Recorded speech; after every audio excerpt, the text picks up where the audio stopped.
triste, que até a natureza está gemendo, sentindo como se fosse dores de parto, dizendo: ora vem Senhor Jesus. Quem tem percepção já está entendendo. Eu já estou sentindo um arrepio aqui. Isso quer dizer, Deus está confirmando esta palavra nesta noite. Meu irmão e minha irmã, se prepare. Eu vou, se você apertar o cinto, nós vamos ter algumas turbulências na viagem, mas fique tranquilo, nós vamos chegar em paz no destino que Deus tem para nós nesta noite. Falar de arrebatamento, falar da vida de Cristo, irmão. Poderia falar nesta noite dos sinais que estão acontecendo, mas seria muito difícil, porque são mais de 150 sinais que estavam previstos acontecer e só faltam 2 para acontecer. O resto já aconteceu tudo. Falar do arrebatamento eu me empolgo, eu sinto alegria. Eu amo a Bíblia Sagrada. Eu olho a Bíblia Sagrada como uma fonte de sabedoria inesgotável. Cada vez que eu leio um texto, ele jorra mais conhecimento, jorra mais revelações, iluminações.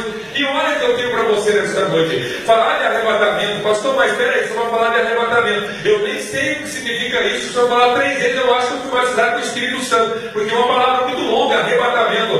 Você vai ver agora como é difícil. A palavra arrebatamento, como nós sabemos, a Bíblia foi escrita em pelo menos em 2 idiomas. O Antigo Testamento, que era a língua dos hebreus, era o hebraico. O Novo Testamento, a língua mais fluente da época, era o grego. E a palavra arrebatamento, na língua original do Novo Testamento, ela significa arpadizo. A palavra arpadizo, vou traduzir no português para mim, para você, quer dizer tirar com força, tirar com rapidez, arrancar de um lugar para o outro, levar com rapidez. Isso quer dizer, Jesus vai fazer isso com a igreja. Jesus vai tirar a igreja com uma força violenta. Jesus vai arrancar a igreja de um lugar para o outro e vai levar para proteger, para guardar, para amar, para ter comunhão com a igreja. Olha, veja a palavra arrebatamento na Bíblia. A palavra arrebatamento aparece diretamente e indiretamente, pelo menos 2.870 vezes em Gênesis Apocalipse. Aparece como transladar, arrebatar, levar, elevar. Tudo isso dá sinônimo a arrebatamento. Mas os teólogos, estudiosos, os pregadores de plantão nesta noite, a palavra arrebatamento, ela aparece 318 vezes antes da grande tribulação do milênio. Isso provando que Jesus vai buscar a igreja antes da tribulação. A igreja não vai estar na grande tribulação. A igreja não vai ser arrebatada depois do milênio. A igreja vai ser arrebatada antes da grande tribulação. Enquanto o difícil estiver reinando aqui, a igreja estará na glória com o Senhor. Louvado seja o nome do Senhor.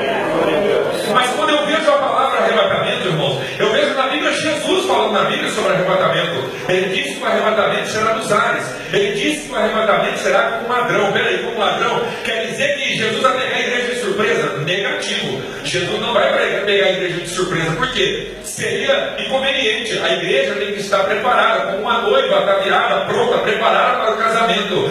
Ele diz com o ladrão na rapidez, da veracidade. O ladrão entra numa casa, não avisa, não manda recado, ele arrebenta a porta, tudo muito rápido, ele faz isso em questão de segundos e minutos. O arrebatamento se dará dessa forma, uma questão muito rápida. Jesus, ele fez uma comparação, será como um abrir e fechar de olhos do arrebatamento. Assim como um raio cai em uma direção e em outra direção, será o arrebatamento da igreja. Mas quando eu olho para a Bíblia Sagrada, eu vejo no arrebatamento algumas características na Bíblia, irmão David, como nós chamamos surpreendentemente. E nós vemos na Bíblia Sagrada a palavra arrebatamento em cada palavra, em cada personagem. Quer ver um exemplo disso? Pastor, não prova para mim. Eu vejo quando Pedro teve aquela visão em Atos dos Apóstolos, a Bíblia diz, olha só, entendam só, quando ele estava lá em Atos dos Apóstolos, ele teve aquela visão de um grande lençol descendo com várias espécies de animais, e uma voz dizia para ele, mata e come. Ele dizia, como eu vou matar e comer se isso é imundo? Aí o Senhor, por 2 vezes ou 3 vezes, disse para ele, na última vez o Senhor disse, não diga que é imundo aquilo que eu purifiquei. Naquele momento, Pedro estava tendo um arrebatamento de sentidos. A igreja vai ser arrebatada dos seus sentidos. Imagine só, meus irmãos, a Bíblia diz que carne e sangue não vai herdar o reino dos céus. A Bíblia diz que nós seremos arrebatados. Naquele momento, nosso corpo deixará de ser corruptível, um corpo com dores, com sofrimento, para ser um corpo incorruptível. Isso é só um arrebatamento de sentidos. Nossos sentidos vão ser transvadados, nós vamos ser levados para uma outra dimensão. Então não vai ter os sentidos aqui terreno, nossos sentidos serão transladados também. Mas eu vejo na Bíblia Sagrada ainda Paulo, dizendo, fazendo uma declaração: conheço um homem, se não sei no corpo ou fora do corpo, que foi levado até o terceiro céu e viu coisas inefáveis. Aqui Paulo está falando de uma experiência extrasensorial. Paulo está falando de um arrebatamento agora de espírito. Eu falei com arrebatamento no sentido que é arrebatamento de espírito. Eu me recordo